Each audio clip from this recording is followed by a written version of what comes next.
হল এইবেলি আজি আমি আমাৰ আগন্তুক শাৰদীয় দুৰ্গা মহোৎসৱ আমি প্ৰতি বছৰে কামাখ্যা দেৱালয়ত পৰম্পৰাভাৱে আমি চলাই আহিছোঁ।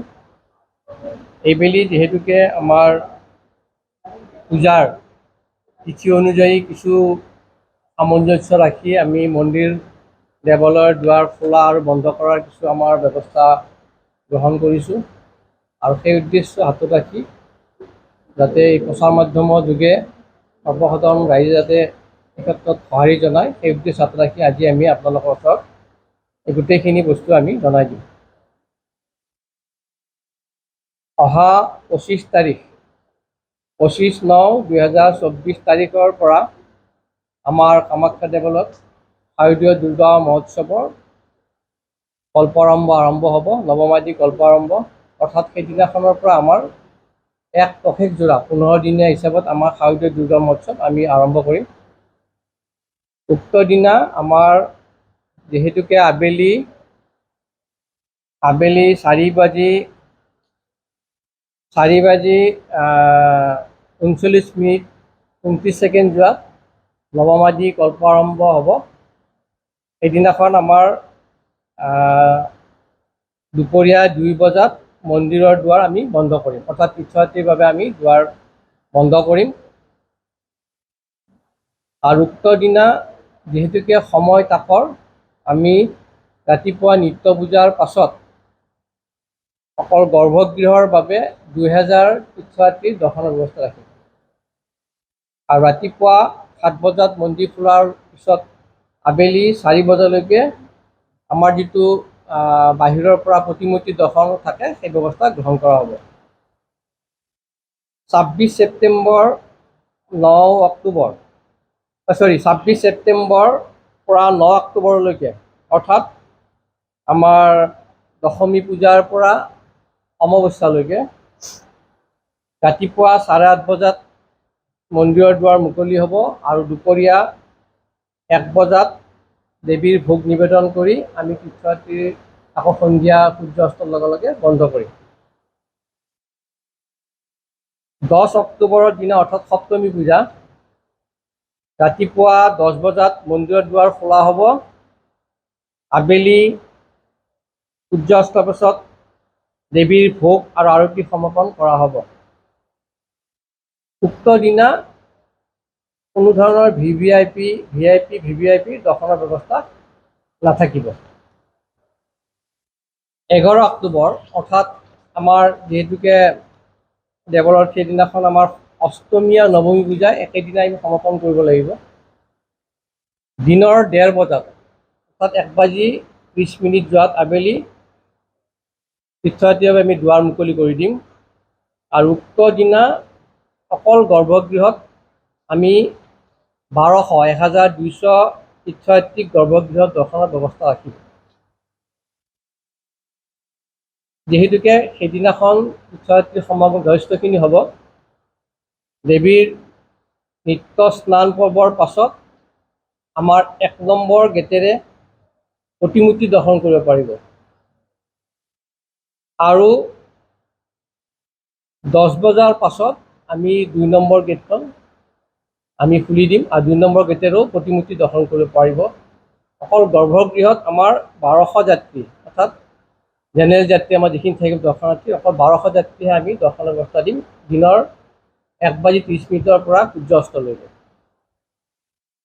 আৰু উক্ত দিনাও আমি বিশেষ দৰ্শনৰ ব্যৱস্থা অৰ্থাৎ ভিভিআইপি আদি কোনো ব্যৱস্থা নাথাকিব। অকল সৰ্বসাধাৰণ যাত্ৰী যিসকলে ৰাতিপুৱাৰ পৰা আহি তেওঁ লাইন থাকিব তেওঁলোকৰ দৰ্শন থাকিব।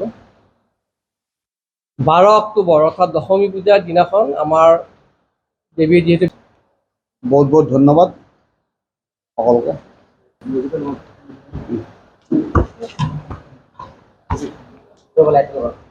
পাৰ্টিকুলাৰলি তাৰমানে এইবাৰ তিথিটোৰ কাৰণে আমি ব্যৱস্থা ল'ব লাগিছে। এনে দুৰ্গা পূজা আমাৰ নাথাকে চিডুল অম্বুবাচীতে দিওঁ অকল। এইবাৰ মানে স্পেচিয়েলি দুৰ্গা পূজাত দিব লগা হৈছে কি মন্দিৰ খোলা সময় একদম তাকৰ মানে এইখিনি তীৰ্থযাত্ৰীৰ আমি ভিতৰত সোমাব দিম। দুপৰীয়া ভোগ নিবেদন 1 বজাত থাকিব আৰু আবেলি মন্দিৰৰ দুৱাৰ বন্ধ কৰি আমাৰ নিত্য যিখিনি আমাৰ সূৰ্যাস্তৰ পিছত আৰতি সম্পন্ন কৰা সেইখিনি সম্পন্ন কৰা হ'ব।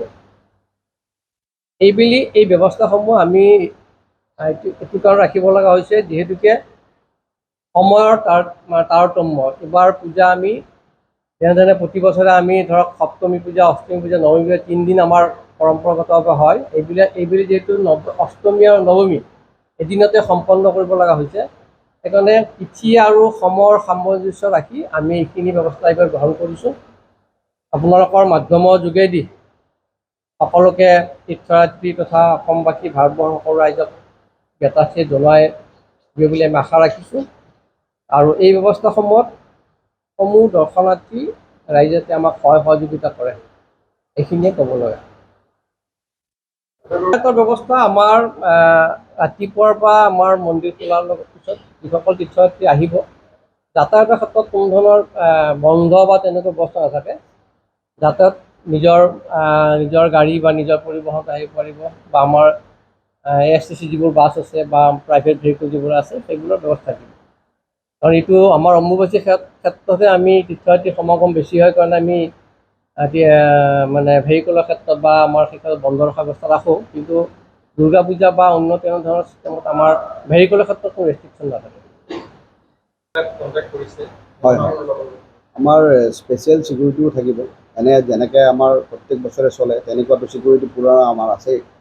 কিন্তু আমাৰ নতুনকৈ ধৰক SISৰ ছিকিউৰিটি লোৱা যায়। আমি অম্বুবাচীটো লৈছোঁ, এইবাৰো ল'ম। আৰু নানান ধৰণৰ আমি NGOৰ লগত কথা পাতিছোঁ। বিশেষ আমাৰ ভিৰ যেতিয়া সপ্তমী, অষ্টমী, নৱমী খুব ভিৰ হয়, গতিকে সেইকেইটা দিনত আমি বিশেষ ছিকিউৰিটিৰ আমি ব্যৱস্থা ৰাখিম। আৰু মানে ছিকিউৰিটিৰ কটকটীয়া ব্যৱস্থা কৰাৰ কাৰণে আমি আশা ৰাখিছোঁ। কণ্টেক্ট বৰ্তমানলৈকে কৰা নাই, কিন্তু সময় চাপিলে কিজানি কৰে।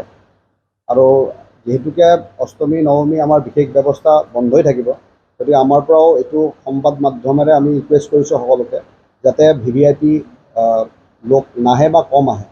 কাৰণ আমি যিহেতুকে পূজাৰ আমাৰ তিথিৰ ওপৰত নিৰ্ভৰ হৈ থাকোঁ, গতিকে ৰাতিপুৱাৰ পৰা আমি পূজা হয়, মা দুৰ্গাৰ পূজা হয়। গতিকে এই পূজা সমাপ্ত হোৱাৰ পিছতহে আচলতে যাত্ৰীৰ কাৰণে মন্দিৰৰ দুৱাৰ খুলি দিয়ে।